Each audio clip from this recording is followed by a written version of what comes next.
هناك بعض أخواتنا تقول إحداهن: يا شيخ، أنا قبل الزواج كنت أقوم الليل وأقرأ القرآن كثيرا وأجد لذة للعبادة، لكني بعد أن تزوجت صرت قليلة العبادة، قليلة التلذذ بالعبادة، وتظن أن السبب في ذلك أنها تزوجت، وليس الأمر كذلك، فإنها بزواجها زادت إيمانا وزادت عبادة لربها، لكنها تغفل عن أمر عظيم، وهو القيام بحق زوجها وشكر معروفه وعدم كفرانه.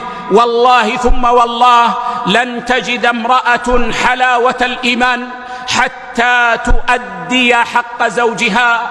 فوصيتي لبناتي وأخواتي أن يعتنين بهذا الأمر.